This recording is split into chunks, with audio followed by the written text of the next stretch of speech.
Hello, welcome, welcome back. Some of you, actually, most of you, welcome back. Nice to see you again.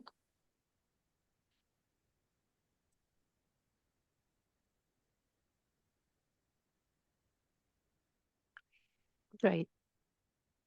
I will start by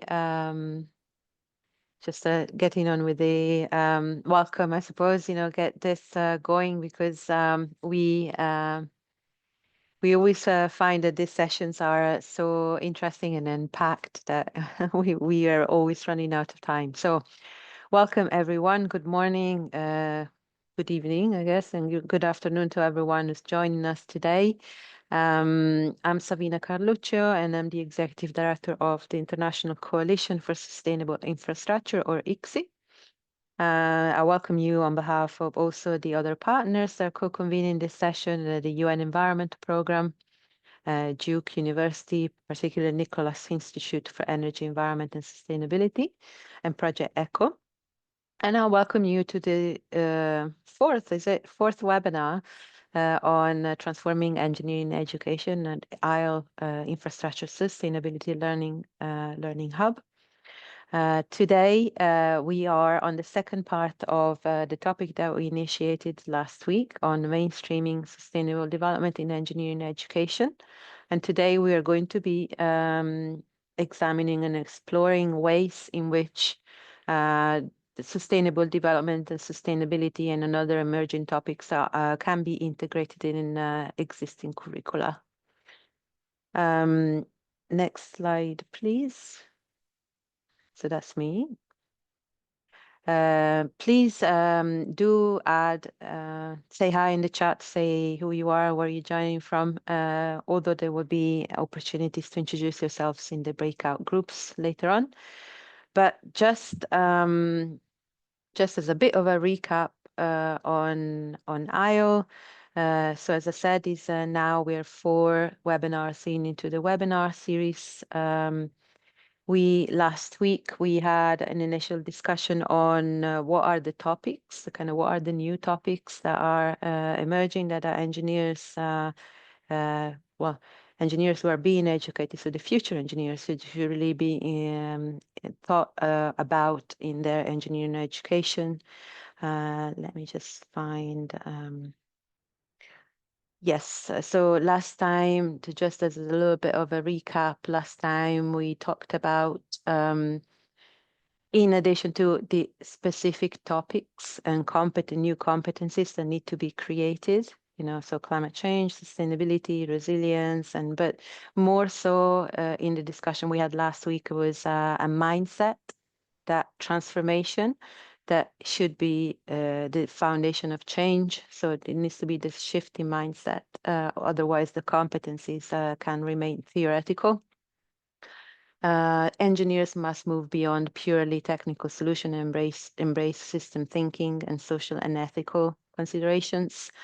So that came out quite strongly. I always so system thinking and interdisciplinarity always comes up in conversations, and I'm actually curious to hear maybe from our presenters about this as well.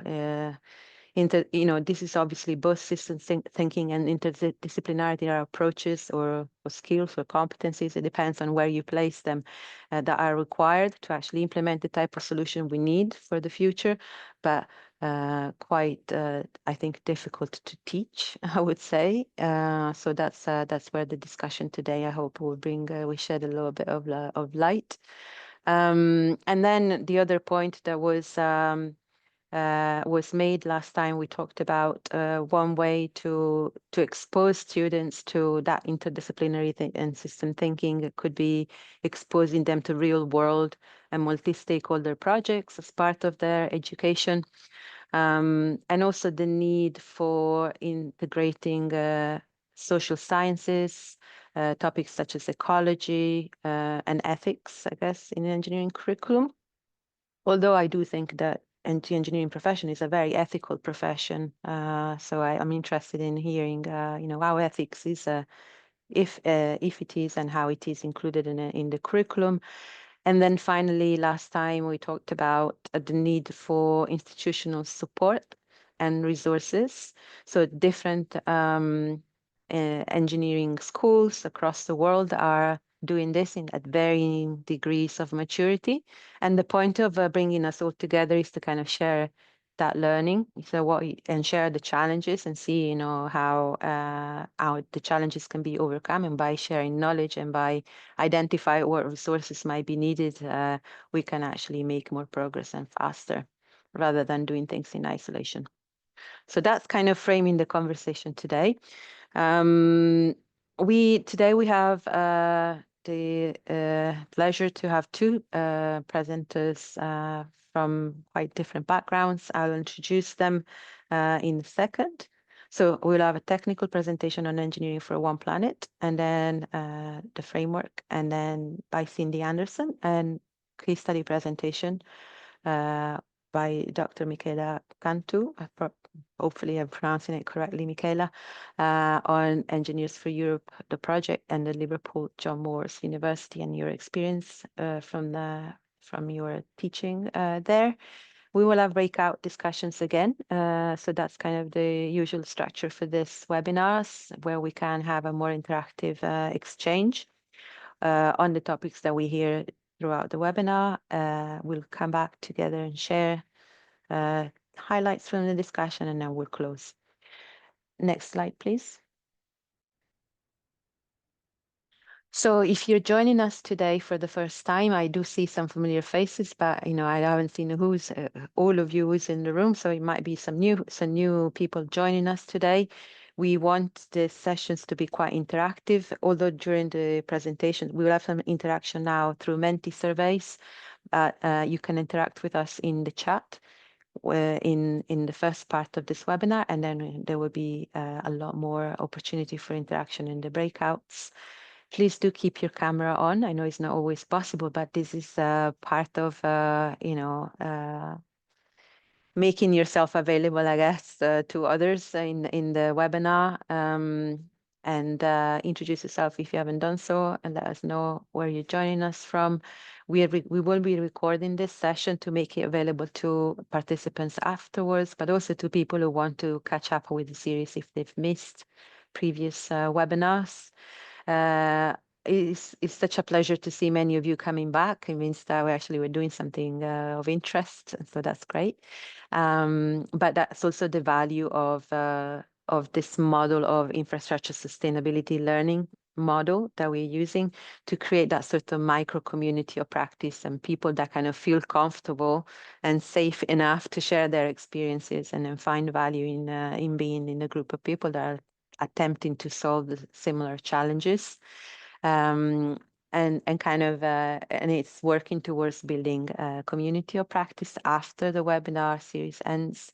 We will have certificate of participation available if you attend over 70% of session, but surely that shouldn't be the key incentive for joining the series. I mention this every time, especially because for the new participants joining today, is that there will be an output to the webinar series. At the end, we will have, we call it best practice guidelines. It might be this, or it might be called something different, but it will be a collation of the learning from all the different sessions, and also the case studies and the technical presentations that we will have in the webinars, as well as other resources that we are able to crowdsource from the participants as well. So you are in a position to share your own case studies and your own resources that you want to give to make others available or aware of. And then next month there is COP, the Conference of Party COP30, Climate Change Conference in Brazil. We will hold a webinar at the same time as COP.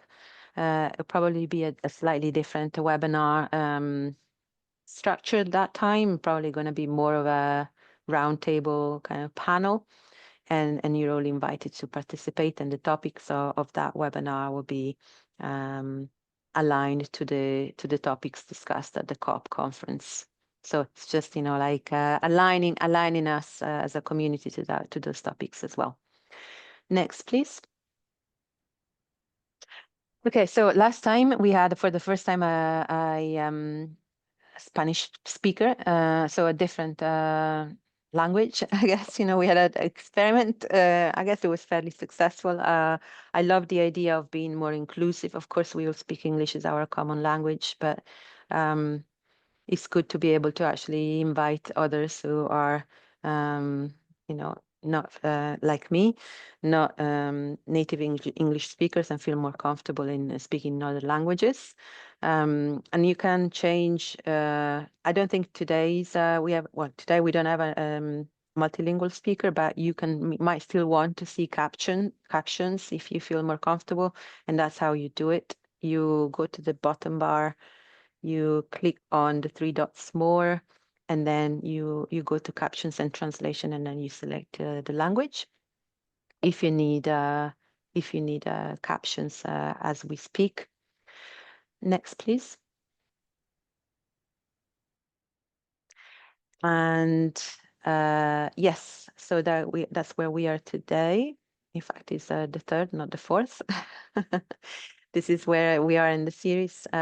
We have one more webinar between the now and the COP one, which is on transdisciplinary approaches and system thinking. So that's going to be an interesting one. And today we're focusing on sharing experiences on how to integrate these emerging topics in the curriculum. Next, please. So now, before we go into the presentation, as we've done in previous webinars, we want to ask you a question so that you can start interacting with us. So please scan the QR code or visit the menti.com website and enter the code. And so the question that we are asking you today to get us started and break the ice is, what are some of the key challenges with integrating sustainability and other emerging topics into curriculum, engineering curriculum? Is multiple choice with some options, and then there is also an other option if you think that is none of the above, or you want to add any more. So please interact with us on that to just get us a bit of a feel for what the room is thinking.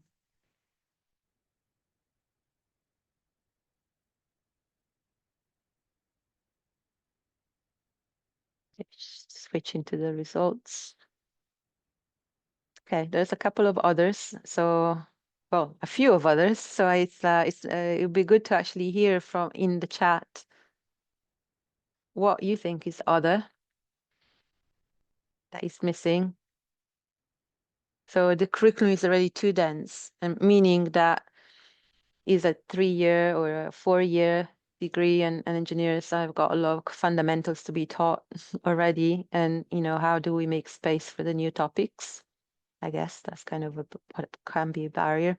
And then an even spread of resistance to change. It's obviously, this is human. We resist to change. That's what we do.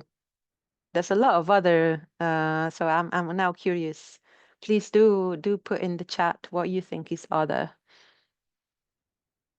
Existing structures are inflexible, lack of knowledge and resources. But other is definitely a winner. So please do tell us what you think is other key challenge. Let me see.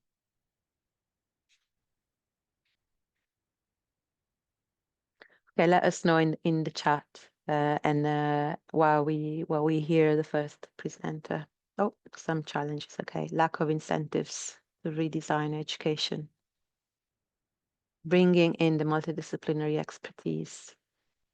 Yes, siloed, competing educational demands and topics such as AI. No single right answer for presenting sustainability. That's an interesting one.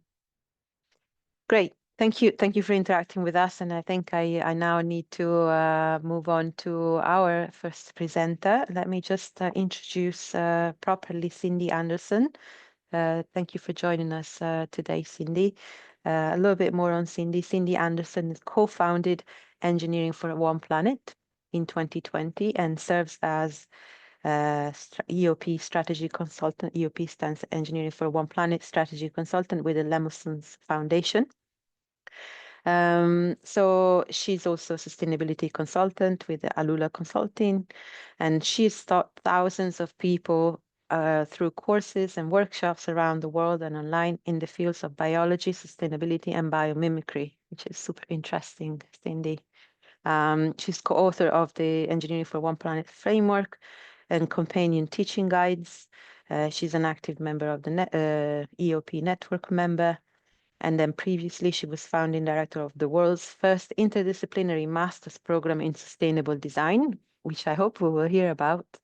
Founding director of higher education at the Biomimicry Institute, and nearly a decade before conducted research on climate impacts on polar seabirds in the Arctic and Antarctic. So a super interesting bio, Cindy. So I can't wait to hear from you. Over to you. Thank you so much for that introduction, Savina. Can everybody hear me okay? Sure, yeah. Okay, perfect. I'm going to go ahead and share my screen, and then maybe just give me a thumbs up if you can see it. Okay. Yes. Okay, Christy, thank you so much for that thumbs up. I can see you. Thank you so much, everybody, for taking the time to be here today with us. I'm so excited and honored to be a part of this series, the IL Learning Hub series. And just a huge thank you to ICSE for the invitation to join.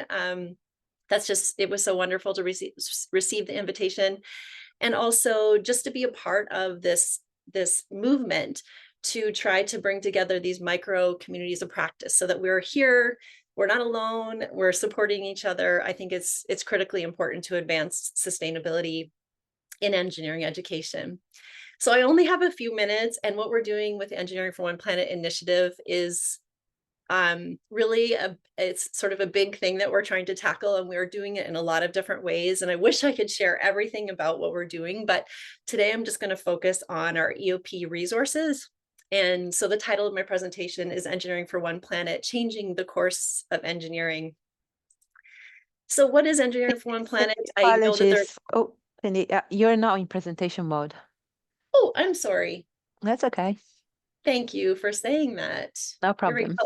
I really appreciate that. Thank you, Sabina.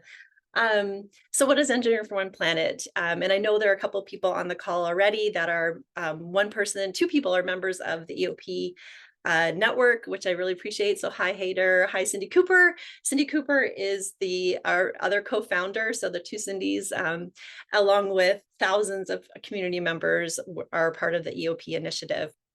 So what is this?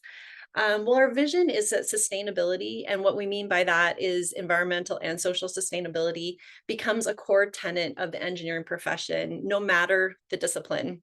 So really our goal is pretty lofty, but we feel like we're making momentum here and gaining traction, where we're really trying to transform engineering education so that every engineer is equipped with the skills and knowledge and behaviors and mindsets to really enter their workforce to protect and improve our planet and our lives, along with all of their technical skills. So we launched this in 2020. So it's been quite a journey. We've had 5 years to work on this. And we've really been learning from our community how we can go from changing individual engineering courses to changing the course of engineering. And of course, this is a systems approach. We have to take a systems approach because there are just so many actors within this system that influence the system, both inside the higher ed system and outside of it. And I'm not going to go into a lot of details around that just for lack of time. But what we're doing with Engineering for One Planet is really trying to leverage our 3 interrelated approaches for systems change. So the first is to simplify curricular innovation. And we're really doing that by working with our community to co-create teaching resources to make it as easy as humanly possible for faculty to bring sustainability into their engineering classrooms, no matter the discipline. The second approach is to accelerate curricular innovation. And we're doing this through a number of ways, through funding opportunities, mentoring opportunities, training, and also recognition. Someone said earlier, as their other from the mentee, is incentives. And so we're really trying to provide monetary and support and recognition incentives to help faculty move the needle on this. And then thirdly, our third approach is to collaboratively adapt to change the system. And we're doing that through our Engineering for One Planet network, which is a volunteer action network. So people come together from all different sectors to try and advance this initiative.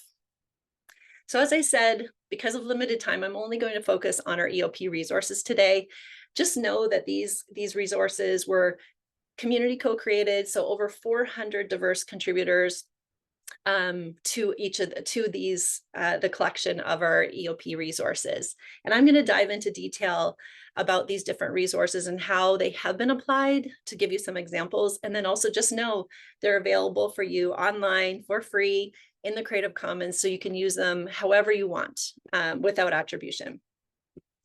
So the EOP framework, this is the cornerstone of our initiative. It is basically a vetted menu of 93 core and advanced learning outcomes that our community decided is the most important learning outcomes for engineering students, again, no matter the discipline, to be exposed to and acquire by the time they graduate from an undergrad degree. It was originally co-created and launched in 2020. It went through revisions in 2022 and was relaunched.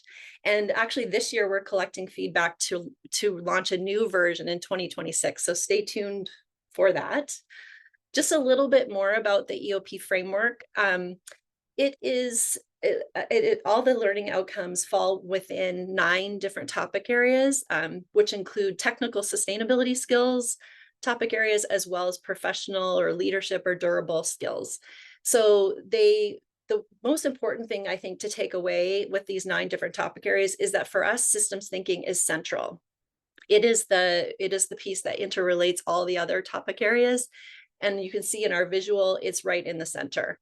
Other examples of sustainability skills topic areas include environmental literacy, social responsibility, environmental impact assessment, material selection. We also have 2 topic areas that that cover the professional skills areas, and that includes critical thinking and communication and teamwork. So a few key things I wanted to share with you about the EOP framework is that it's mapped to ABET student outcomes, so all 7 of them from criterion 3.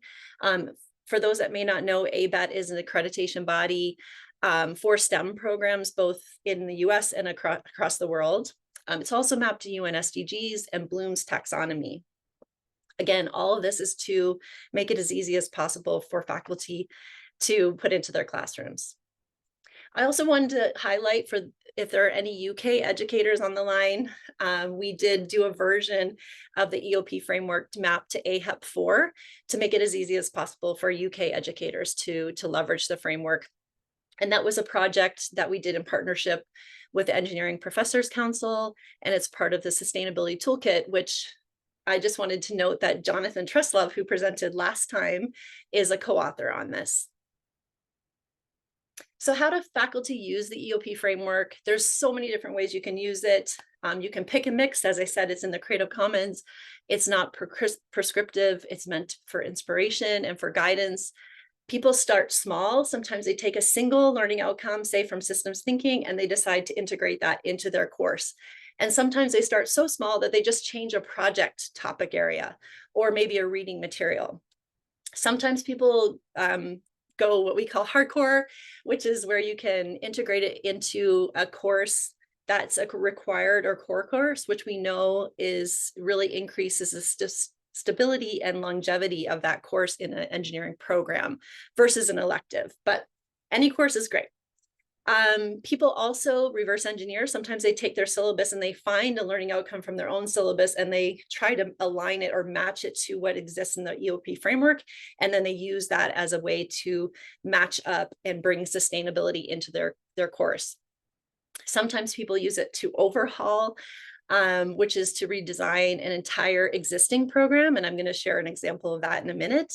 And then sometimes people go really big and they decide to use the EOP framework as a checklist to completely build an entirely new program. So a couple of different examples where it's been put into practice. You probably know of TU Delft, which is based in the Netherlands. They use the EOP framework and actually wrote a paper about how they leveraged the framework. And they used that to overhaul an existing program. And the program is the Bachelor of Architecture, Urbanism, and Building Sciences. So I encourage you, if you're interested in understanding how to do this, it's so wonderful. They wrote a paper about it, and they looked at the step-by-step actions they took. Another example, as at University of Calgary in Canada, they launched an entirely new program using the EOP framework as a checklist. Again, they basically took the framework and overlaid it to existing courses that they had, and then they created new courses where they found gaps where they had not achieved learning outcomes from the framework. So they kind of use it as a way to identify gaps and to create new courses. And it's an interdisciplinary program, really cool. They have faculty from mechanical, chemical, civil, energy, geomatics, and electrical engineering programs. The program is called the Bachelor of Science in Sustainable Systems Engineering. It was launched in 2023. And really excitingly, it just won an award this year, the Quanser Global State Sustainability Award. So you can learn more about that online. The next example I wanted to give to you is just that we have a number of companion teaching guides. I can't go into all the details of them, but we have 4 different companion teaching guides, which really are meant as the how to integrate sustainability into classes. And with a combination of the 4 different guides, we actually cover nearly 100 different examples of how to bring sustainability into classrooms. So I encourage you to go online, check them out. And these were, again, co-created by faculty for faculty. I wanted to give you just a couple of examples that come directly from these guides. So this is the 17 sustainability-focused engineering course activities co-created by teaching faculty. That's the title of the most recently launched teaching guide, which we launched in March of this year. This example is from a professor and interim chair of civil engineering, technology, environmental management, and safety at RIT in the US. And it was for a structural steel design course, which is a 400 level course. She went to the EOP framework and chose a learning outcome from the design topic area. And you can see here, I won't read it all, but it was design core learning outcome number 3. And she integrated this into her course. And essentially, so her course activity is called The Impact of Climate Change on Structural Design and Resiliency. And she really introduced students to the ASCE hazard tool as a means to analyze how climate change really is altering structural loads over the course of time due to extreme weather events. So increased snow, wind, seismic activities, and they get to see these changes over the last 30 years. This is just one example. Another example is I wanted to give a range of examples to share with you. So the next example is a 100 level course, so first year course. And the course is basic mathematical modeling. And this is from a clinical professor in mathematical sciences at New York University. And so he took a topic area from the framework from the environmental literacy topic area. It's core number 5. And this learning outcome is all about examining data about environmental issues. And so he had them look at the long-term data set from the Mauna Loa CO2 emissions project, which the data dates back to 1950. And he has them map it in different ways. You can explore that example in the teaching guide. But those are just 2 examples. I wanted to give you also a heads up that coming in early 2026, we're launching a new step-by-step EOP climate education teaching guide to really focus on climate change. And then I know I'm running out of time here, so I'm going to close up. I just wanted to share a couple of ways you can take immediate action. Number 1 is please follow us on LinkedIn. This is the best way to hear about new granting opportunities, new teaching resources, hear about what our community is doing, know what conferences we're going to go to in case you're going to be there too. So go ahead and follow us on LinkedIn. You can also join our quarterly newsletter. We never spam anyone, I promise. We just send out a newsletter about 4 times a year. And it's it's, again, a great way to keep apprised of what we're doing and how you can get involved. And then lastly, I'll just close up for questions and invite you to connect with me on LinkedIn if you want to learn any more about the resources, but also if you're interested in learning about the granting opportunities or the award opportunities, all those things. I'm happy to connect with you. Thank you.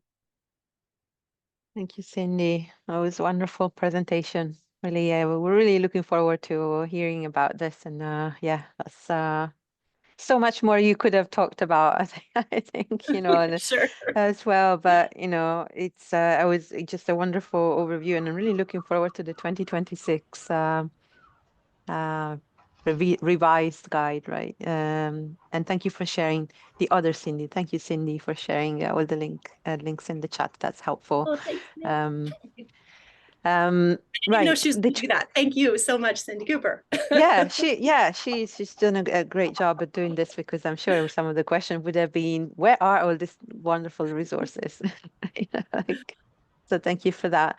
And it's useful for us to, although we're following you already quite closely, so we would have found you anyway easily. But these resources will be very important for our kind of output from this series, right? So we want to just make sure that we send people to your resources as well.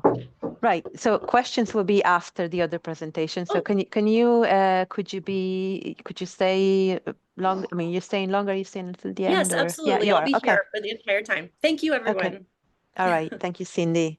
All right. So before we go to the next presentation, we've got another quick Menti to just keep the interaction with you going while we have presentations. The second question on Menti is an open and a kind of open free text question, on what methods and approaches could be adopted or already are being adopted to integrate new topics in undergraduate curricula. So not the new master's courses, but undergrads.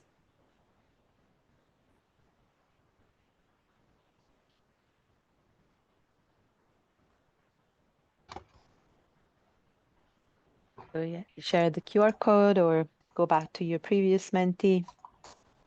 And maybe we can just start looking at results if people are already typing. Not yet.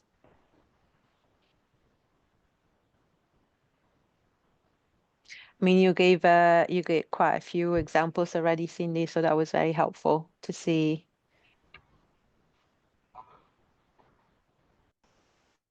Project. It's interesting. Both entries are on projects.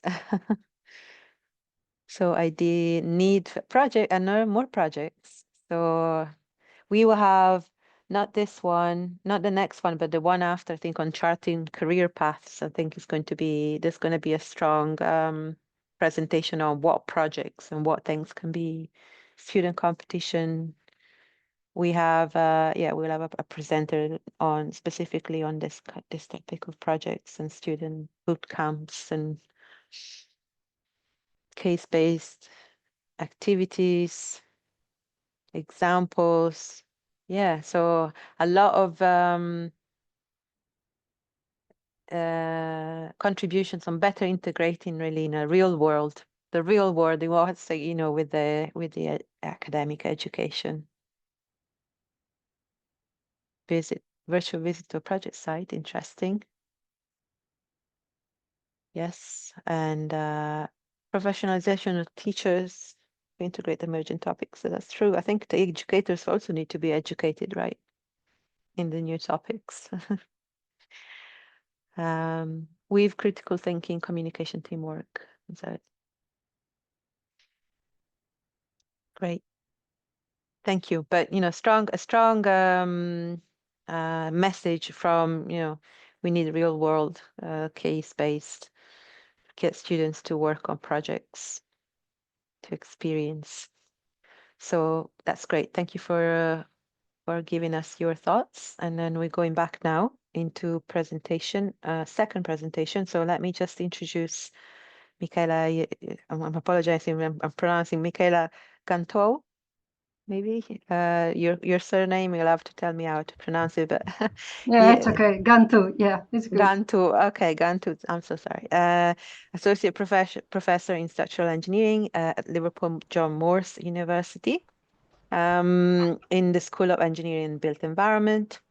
In the UK, Michaela's research focuses on sustainable structural materials and design procedures, experimental structural testing and finite element modeling, particular expertise in a range of different materials, steel and composite structures. Very important, you play an active role in the professional engineering community through a series of different engagements that you have, different board and different membership positions. You're a board member, importantly, of the Association of European Civil Engineering Faculties, ASEF. So I think today one of your hats is to represent that association. Chartered member of various UK professional institutions, member of Women's Engineering Society, and the European Cost Action implementation of circular economy in the built environment. So that's showing your active role in many different professional networks and initiatives. So over to you, Michaela. I know you're sharing your slides. And thank you for being with us today. Can you see this okay? Yes, that's perfect. Thank you very much, Savina, for the nice introduction and explaining all these things about me. And actually, I have to say that the mentee before was an excellent intro, because I'm going to present hopefully some group projects based on real life projects. So yes, very briefly, my background. I am based in Liverpool, in Liverpool John Moores University, that I'm a member of staff for 7 years now. My main expertise is on structural engineering, and I'm involved in different projects and different committees regarding optimizing structural performance, and importantly, to try to integrate sustainability and resilience through structural engineering. So indeed, what I will present today is can be split in two parts. First of all, I'm going to talk about ISF, which I am a board member, which is Association of European Civil Engineering Faculties. And I will tell you what is this association about, and what we are doing regarding education in engineering. And I will present some results from a debate panel earlier this year that was about engineering, education in engineering, in civil engineering particularly. And then I will give some case studies from our university here, what we have done and we try to do in order to integrate sustainability and resilient principles across all years through design projects, basically through connection with industry, through guest lectures and so on. So first of all, ISF, for those that may not be aware, is Association of European Civil Engineering Faculties. It is a non-profit European network founded some time ago and comprised of civil engineering faculty across Europe. And the main aim is basically to foster cooperation in education and research and promote teaching innovation and dissemination in civil engineering. The photo on the right is from the board meeting we had in Czech Republic back in April. And I think you may have met Savina, Professor Theodosil, who is also the current chair of the board. So now this association aims to enhance civil engineering education and research by fostering international cooperation, and through that, we participate as an association to various European projects. One of them was a project that was called Engineers for Europe. And as an association, ISF, we also organized and delivered a Socratic debate panel regarding engineering skills strategy back in April. Before that, this is another example of another event that was organized via ISF together with another association, which is the European Civil Engineering Education and Training Association, which was the role of education for civil engineers in the implementation of the SDGs. So that was held like almost 4 years ago, but included a lot of presentation of how, as civil engineers, we can integrate in our education, in our curriculum, the implementation of the SDGs. But I have mentioned regarding this project, Engineers for Europe, which aimed, because now it's just finished, aimed to modernize engineering education with the initial goal, put engineers on the map and how they contribute to the society.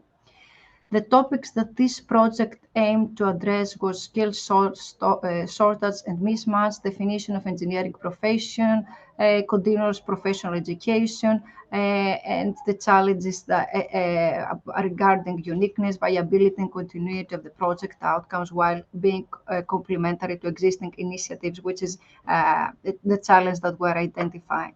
So for this project, one thing that was developed by the consortium that consisted from many associations and companies and universities across Europe, there were developed online materials that can be accessed through the link here, which one of them is quite relevant because it's about green skills. So this is like small courses that are available via the link.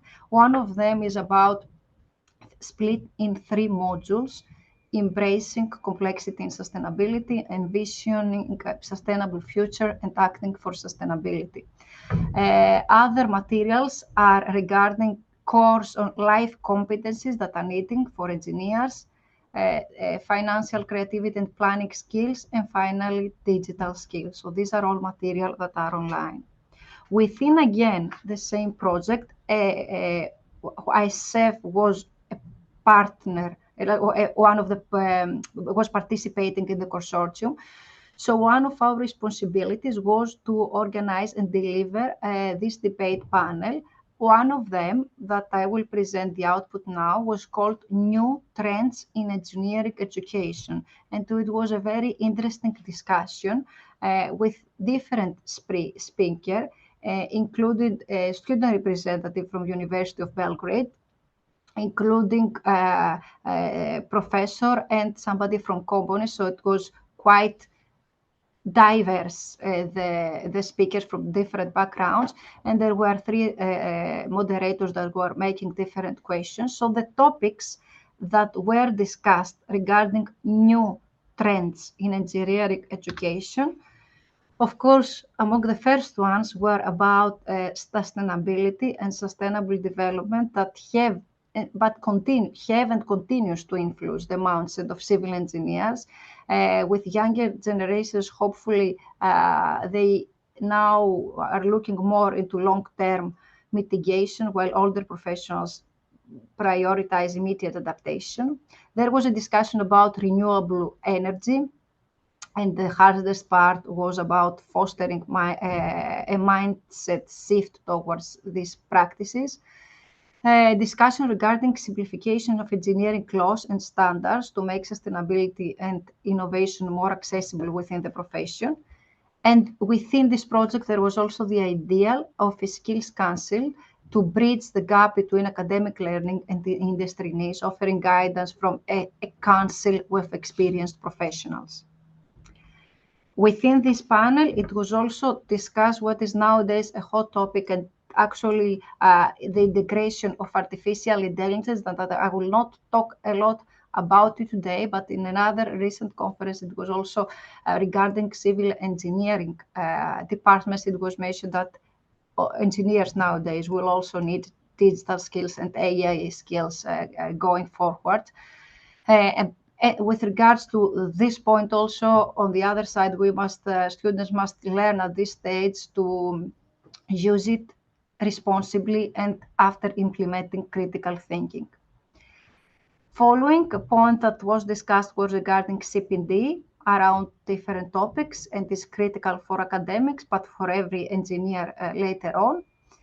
A point that was raised was regarding the fact that the students are digitally native and sometimes face a disconnect between the available tools and the traditional teaching methods. So that was about methods of delivery that engage students.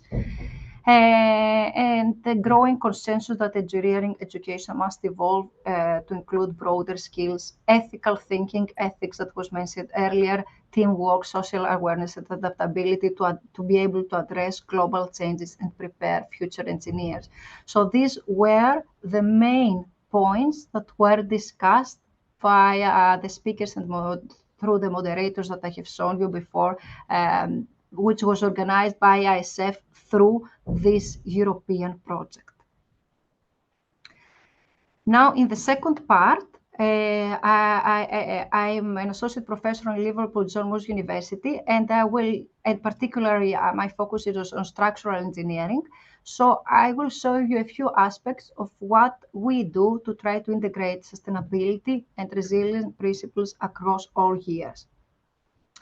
So our curriculum was revalidated actually a couple of years ago, and then it was an opportunity that we integrated sustainability and resilience principles within the learning outcome of all our core modules, and not only of all the modules. Indeed, we include in our assessments and in our assignments also some tasks to ensure that there is alignment with the UN SDGs. For example, particularly in structural engineering, we have now embedded in our curriculum, together with the structural design, following the ISTRAC-T, Institution of Structural Engineers, guidelines in order to do embodied carbon calculations and to be able to evaluate the life cycle performance. We also promote other approaches like modular construction that could potentially minimize waste, have a better quality control, and so on, and yet generally optimize design efficiency, which is similar to the example that Cindy mentioned before regarding structural design and how we can optimize efficiency in order to have a more environmentally friendly structural design essentially. But not only structural engineering, across all modules, within the learning outcomes and within the module we deliver, we apply concepts of like circular economy principles through the use of excavated materials and low carbon ground improvement techniques. Through water environmental, like to incorporate sustainable drainage, we do a lot about energy efficient treatment systems, water reuse, and so on. And of course, regarding materials, low carbon materials, also bio-based materials, different recycling approaches and durability strategies to extend life. More specifically, I'm going to talk about the Year 4 project. So this is design projects that are they are to be completed within one full year. They run across both semesters. And we develop groups, so it's a group process.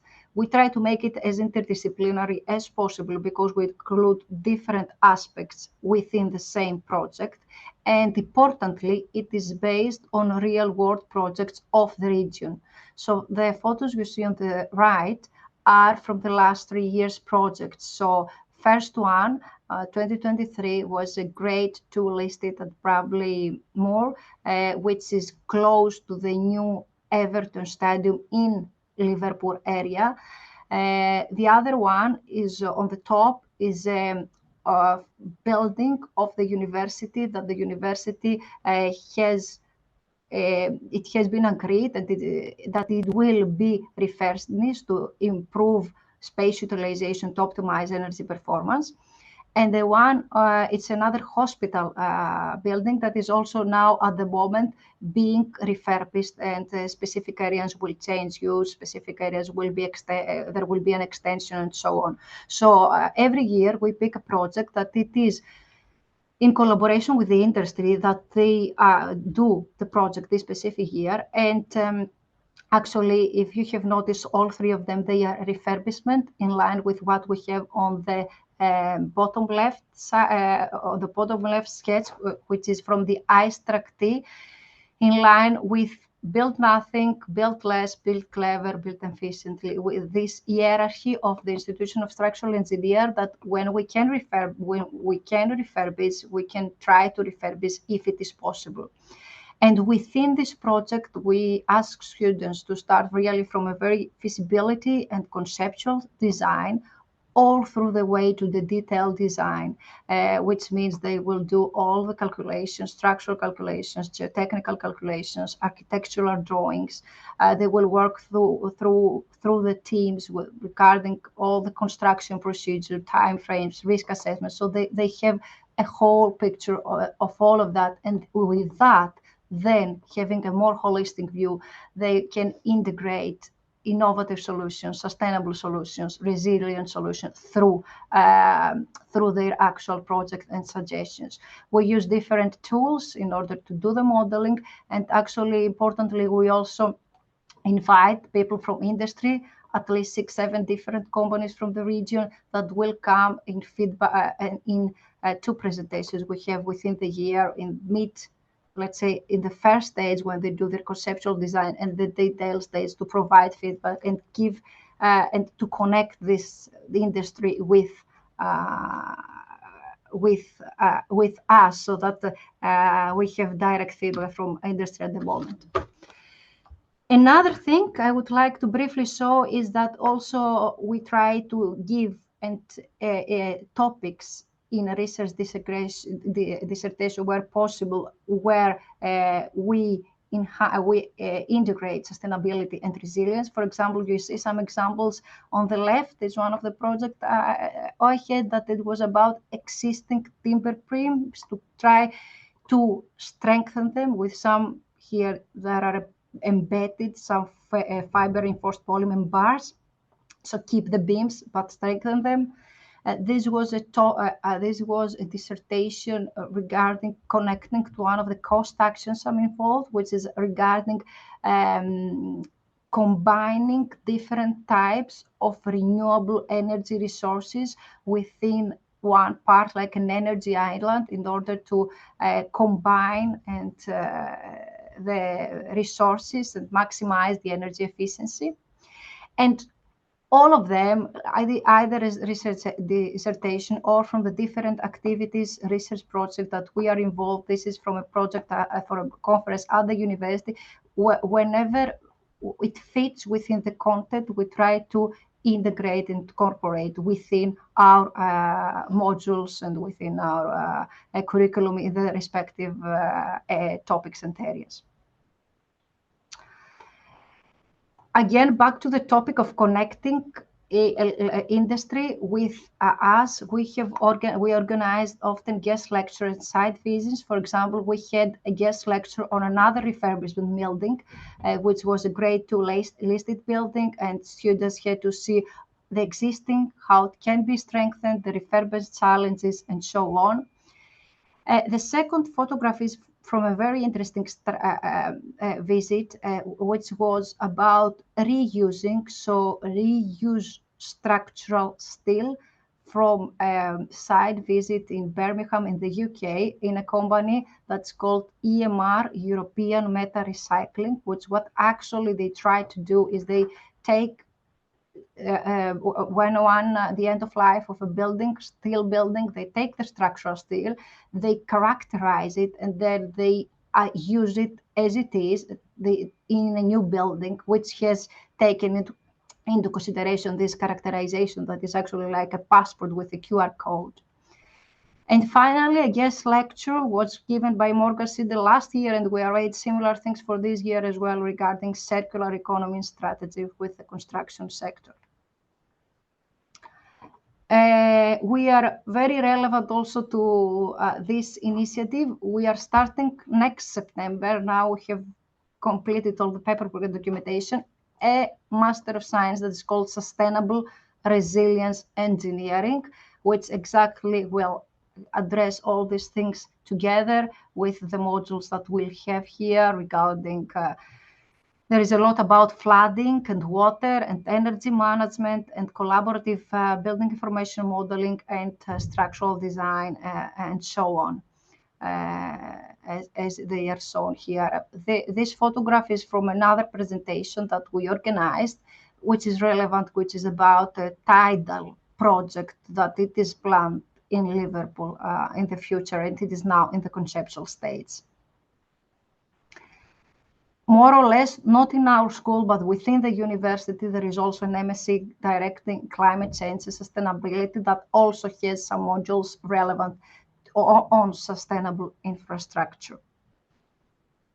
So overall, I think this aligns to what was mentioned before. Some of the constraints is sometimes due to limited time and the need to cover all the essential theoretical material, indeed is quite difficult to try to integrate and successfully embed all that. That's why we try to embed it as learning outcomes within all the core modules. In addition to that, there is traditional separation, like from civil, structural, geotechnical, material, water, and so on. So, for example, we try to link some things. For example, we have a module like structural design and risk management. We try to link fire and progressive collapse and risk management together with structural design so that we have this cross-disciplinary collaboration. And wherever possible, a constraint would be that also, especially now with AI, but also with all embodied calculators, I'll say there needs to be a continuous professional development and to educate staff even more regarding those new digital tools, softwares, databases, and so on. So, and just to finish, from the Liverpool John Moores experience, from what we have done, it's to introduce sustainability concepts early and reinforce them across all modules and years. Use real-world case studies where indeed it was mentioned ethics before, and indeed we have a part in an assignment that they need to consider social, environmental, economic impact. They need to consider ethics and decisions and so on.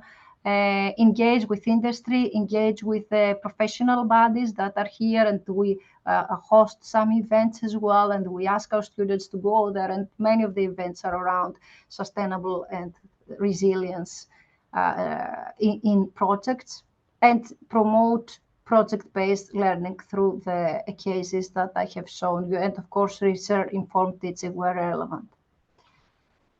And this is me. And thank you very much for your attention. Thank you so much, Michaela. Super clear and super, rich in examples. And yeah, thank you so much. Great. I do see a convergence of messages, I think, in all the different presentations and across different webinars, which is it's quite interesting. All right, so time for question. We only just have time for 1 or 2 questions for the speakers. Any questions? I don't see any in the chat, but does anyone have any question? You can unmute yourself if you want to ask a question or type it in the chat.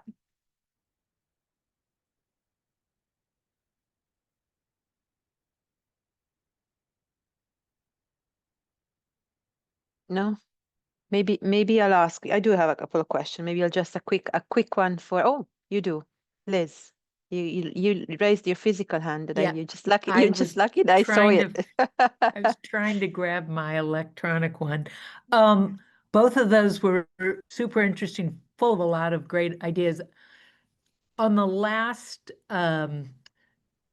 Michaela, on your presentation, when you talked about in the beginning, this model that you're doing with, it looks like buildings on your campus.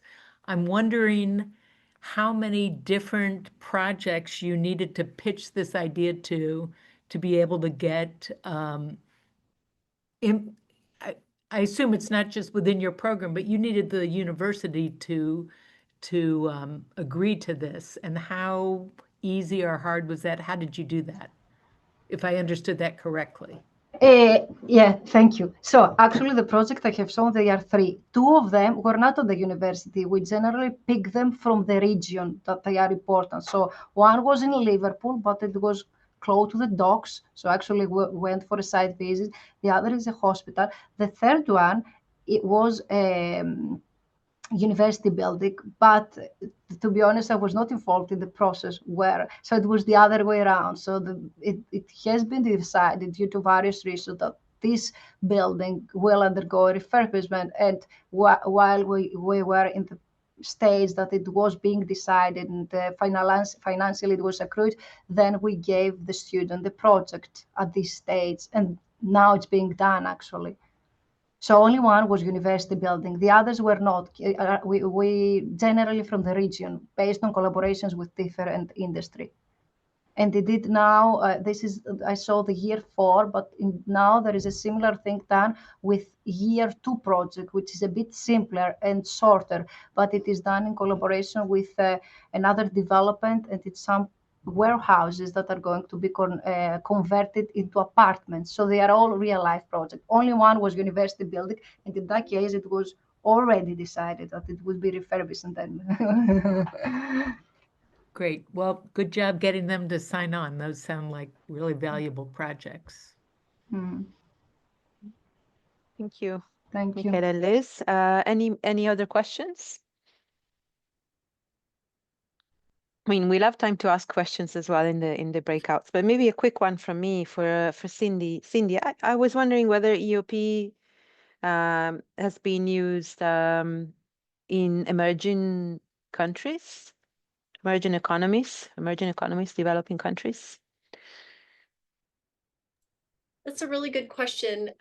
One of the difficult things about the way we have orchestrated the EOP initiative is that because of all of our resources are available for free online, unless we've provided granting opportunities to people directly, which to date we've given out 80 different grants to integrate the EOP framework, it's really difficult for us to know who is leveraging our materials. But we do know from downloads that like from our website downloads, we do have that we are receiving downloads from all over the world. And we do occasionally hear from people just randomly, you know, they might be in an audience and they'll raise their hand and say, hey, we've been using your resources. But I don't have a specific example that comes to mind of from a school or a course from an emerging developing country. It's a really great question, and I can go back to my team and see if anybody does have an example that I can perhaps share with you. Yeah, no, I mean, I was wondering, I mean, you did say that they're open access and it's difficult to know who's using them, right? It's just that's also where there's the lowest capacity, right? And could be most useful for them to access your resources. Yes, and because this is one of the reasons we didn't put a firewall in, you know, for people to have to put in their email or anything like that, we wanted to make it as easy as possible for people to use the resources. And certainly the examples that have been created by faculty, they could be applied to any program, and the different videos that are part of the examples, as well as the examples of student work and, you know, assessment questions, all of that. There's nothing that is restrictive to be a specific tier of university or anything like that, or college or community college. Okay, thank you. I know there is another question in the chat, and maybe this is more for you, Michaela. Just take a look if you can answer that question. But I also need to send us to the breakout rooms, because otherwise, and this is something that every time is the same. We just have not much time for the discussion. So yeah, take a look, Michaela, if you have any, and if you can provide that for Francisco. Yes. So there is a one-click LCA that is, you could contact them and they give for students some versions that they are free for students for education. And iStruct Carbon tool, particularly for structures, is the one I'm using, which is a free tool as long as you register, which is basically like a spreadsheet, but they have incorporated into it quite a lot of information for material.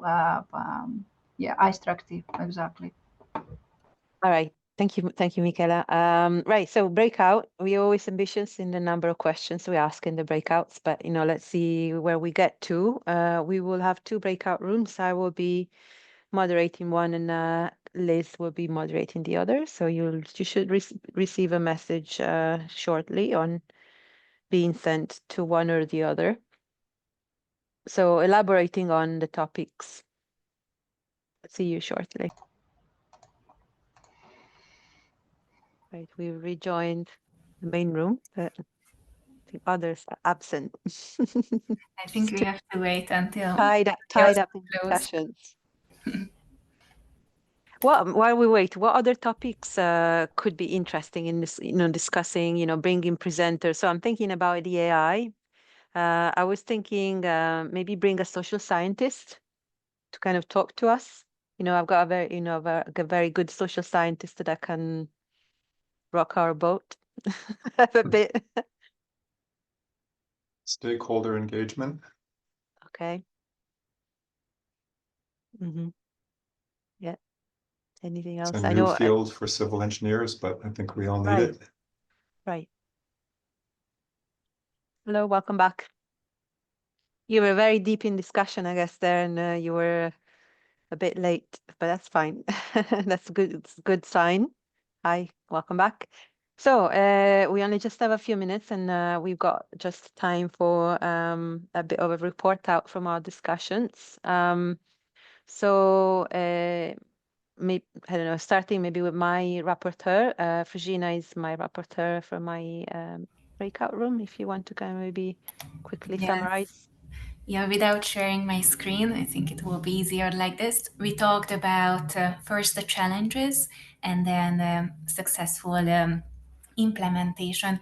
So we talked about that including sustainability into university programs can be very daunting at first and can be too large scale, and talked about the necessity of start with small steps, so step by step. We talked about that we might lose senior professors or other staff members in this process. They might drop out, they might not be fully on board with these new topics. And we also talked about how to overcome these challenges. So we listed a couple of examples such as from the University of Liverpool, of how they started. Michaela was mentioning that they also started with small steps, such as adding additional learning outcomes, not whole courses, and also involving guest lecturers, guest speakers, for example, starting with new tools. Introducing new tools to the educators, and also involving students in this discussion. So this is mainly what we talked about. If Savina or others would like to add something, please feel free.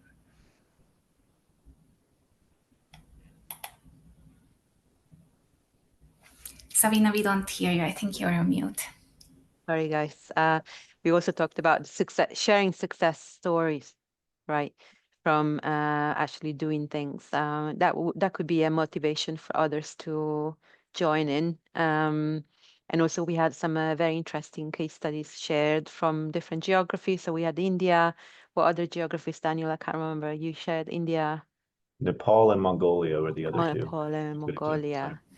Yeah, so there's some experiences working with academic institutions there. So we will share them with you more broadly so you can see. Maybe over to the other group before we close. Yes, I see we've got 3 minutes for a report out and a wrap up, so I'll be as quick as I can. So our group talked about, in terms of challenges first, we discussed lack of knowledge being an issue where faculty don't know how to teach certain sustainability topics, or there also might not be enough support from academic leaders to train up these faculty members as well. Or they want to make the changes, but they don't have the resources to make those changes. We talked a lot about how it's sort of hard to overcome the status quo and change things. And then you might therefore be worried if you're trying to make changes that you aren't prioritized for promotions or things like that, that the system might be working against you. And just sort of general challenges around too much to do, too much to teach. Examples of courses, we talked about the EOP framework, we talked about the Envision certificate, the ENBSP's Envision certificate. However, that demonstrates understanding of Envision rather than the wider topic, but could be used as a framework. And we talked about a load of others, but I don't have time to go into those now. Resources and support, we talked about interdisciplinary teams being really key, how to preserve best practice, and finally just an encouragement, needing to encourage people to start wherever they can and find like-minded people and deans and start creating these safer spaces to create change. That's it. Very similar discussion, which is interesting. More convergence. All right, so thank you so much once again. Thank you to the presenters, Cindy and Michaela. Fantastic presentations and great contributions. Thank you to all of you for joining us again today. We really look forward to seeing you again in a couple of weeks' time, when we'll be talking about, I think, transdisciplinary approaches and system thinking. Will be an hour later for US colleagues to do daylight savings, which always catches me out every year. So you guys, please take note of this. And yes, so I'll be closing the session here now. There is a feedback form, I think is coming to you, maybe via email or in the chat. Let us know. You want to improve, you want to have suggestions for new topics. We talked about use of AI in academic institution as potential topic, bring in a social scientist to kind of give a presentation to us. So that's got 2 ideas. But other than that, have a lovely rest of your day and see you all in the next couple of weeks.